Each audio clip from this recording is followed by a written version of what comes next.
Do you feel like you're stuck or find yourself attracting the same type of relationships and negative experiences, or just not manifesting what you want in life? Welcome to Heal Your Story. I'm your host, Heidi. Here we discuss all things life, love, relationships, the relationship with yourself, and the stories we tell about ourselves and others. I help people get out of their busy heads and get back in touch with their heart space to learn self-love and help heal their story. I'm a heart space and relational coach, a holistic health practitioner, and author at HeidiDelaire.com and LoveWideOpen.com. Let's go hold some heart space together. Hey everyone, before we really get started with episode 133, I want to take a moment to mention that I have an online workshop this coming Thursday, November 10th at 5:30 p.m. Eastern Standard Time. It is called Get Out of Your Head Mess and Find More Joy. Whoa, as an emotional and holistic health coach, I've been helping people with their mental, emotional, and physical health for 25 years now. I use an embodied healing approach. In the Get Out of Your Head Mess and Find More Joy workshop, you will discover the 4 key pillars to getting out of your crazy busy head that causes you anxiety and overwhelm, and how to find the joy in life that you always seem to miss. And you'll learn a whole lot more. So all of the information for registration is in a link in the show notes. And if for whatever reason you can't make this upcoming workshop, or you have listened to this podcast after the workshop has ended, you can still get on the wait list when checking out the workshop details in that link in the show notes, so that you can get notified of when the next time it's taking place. I hope to see your faces there. All right, now let's get into episode 133. Emotional healing for the hurting heart. Do you struggle to get a handle on your emotional health? Many people do. I used to at one point. Or maybe you can't seem to heal from the pain of past experiences. Many people struggle with a variety of self-worth issues, but they don't have solid strategies to detach themselves from negative thinking or destructive emotional attachments. Without helpful methods to manage destructive emotions, you really can't truly move forward. Isn't it true that your emotions really take a knock when your heart is aching? It's like you really can't get a hold of them when you're hurting. Sometimes I feel like the day of healing is a million miles away, but then I bring myself back to the strategies that I have learned over the years and that then I now teach. The difficult time you encountered in the past can take a while to be purged from your system. It is definitely healthy to experience a range of emotions. Do not push them down. Okay, this is the one thing I have really learned is when you push down your emotions, they just rise up later. They're like that in that little baggage behind you. We do have to experience these. However, it's unwise to have the negative ones consume your existence. It's okay to feel them. Yeah, feel them, digest them, metabolize them, and move on from them. The key is not to linger in these emotions. So you're better off working towards healing the hurt. That way you can start to experience joy and happiness again. Now, emotional healing is possible if you work at repairing the source of the hurt. As you'll see, that may mean making some really tough decisions. And we will get into those decisions right after the sponsor break. So one of those tough decisions is going to be removing negative influences from your life. If you're honest with yourself, you'll realize something important. Some of the negative influences may very well be the people closest to you. It's going to be a challenge separating from them, but your emotional health is far more important than maintaining those relationships. So are any of your friends guilty of adding fuel to the fire? Can you identify times when they've encouraged you to avoid forgiving someone who offended you? You can very quickly identify people whose advice is riddled with negativity. Avoid allowing the years of friendship to cloud your judgment. You can almost guarantee continued misery if you keep them in your life.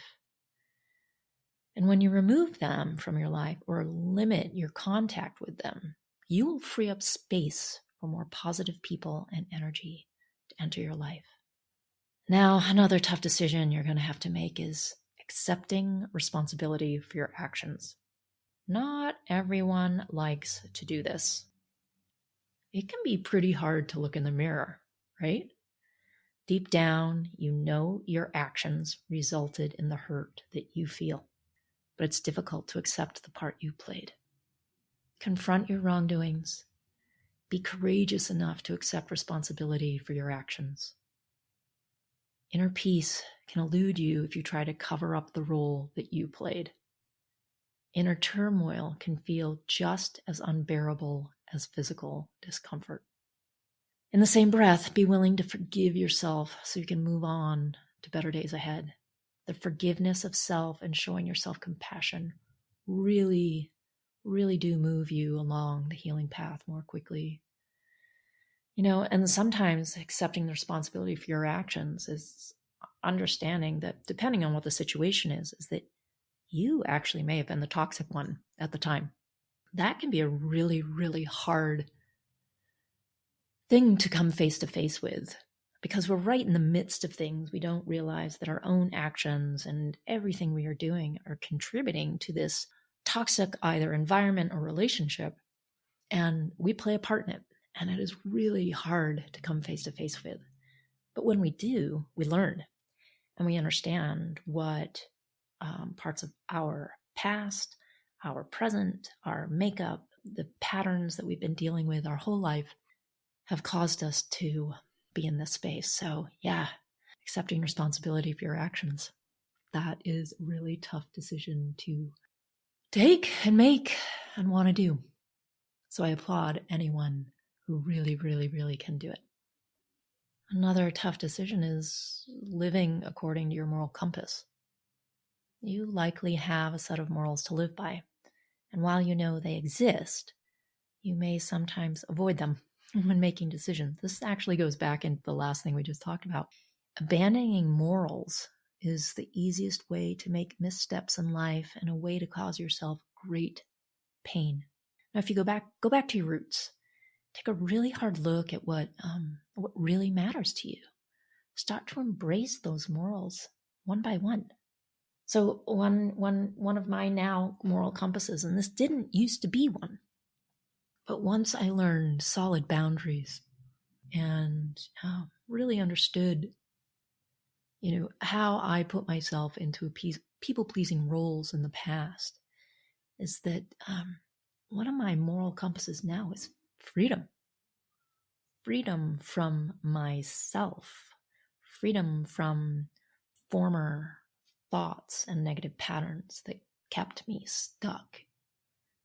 Freedom to see all that is going on around me.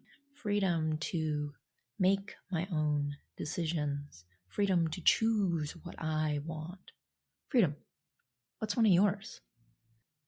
You're going to want to start to repair how you approach situations. If making a decision means abandoning your moral compass, please take another route. Just like any other compass, your moral compass keeps you on track. Even if you waver just a little, you are then very much off track.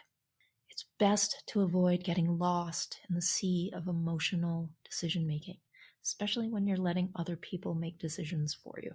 Now, another tough decision to make is commitment to daily renewal. The road to emotional healing is far and long. It's not something that happens overnight. It takes time. And your commitment is what will get you there. It's something that usually takes quite a bit of time to achieve, but it can be done. All you need to do is recommit to the cause every morning when you wake up. And when you go to bed, like, I am going to bed with, I am clearing my conscience. Tomorrow is a new day that I am moving forward with my healing. Daily renewal is the best way to turn your healing into habit. When you go for days without that renewal, it's really, really easy to slip back into the heartache that you may be feeling. So be fair to yourself. And remember, you deserve the time to heal. You deserve your own love in this process. At the end of each day, celebrate your progress. Stay positive. Congratulate yourself for completing one more day of healing and positive living. That does not mean that negative things are not going to come up. That just means that you're going to deal with them, you're going to move on, and you're going to keep staying as positive as you can. You'll find you rest way more easily at night when you do this. So achieving emotional healing really isn't an automatic process. It takes time and a lot of attention. Now is the time to really take care of yourself. We are in the seasonal change and just went through daylight savings time, like time change. It takes a big, sets us off course a little bit. So this focus you need right now is really, really important, especially as we go into the holidays where we can get thrown off really easily. So focus on what you need and block out the noise around you. Use the tips that I discussed here to help you on your healing journey. And if you want to explore deeper work and deeper transformation, reach out and book a Heal Your Story strategy session to discuss which of my programs might be right for your healing needs. I am sending you all tons of love. Bye for now. Thank you for listening to another episode of Heal Your Story. Please subscribe on Apple Podcasts, Spotify, or wherever you listen to podcasts. You can find me, my coaching services, my book, or book a Heal Your Story strategy session at HeidiDelaire.com. For other self-development articles, go to LoveWideOpen.com. And you can also follow me at Heidi Delaire or Love Wide Open on all social media channels. Thanks so much. Sending lots of love.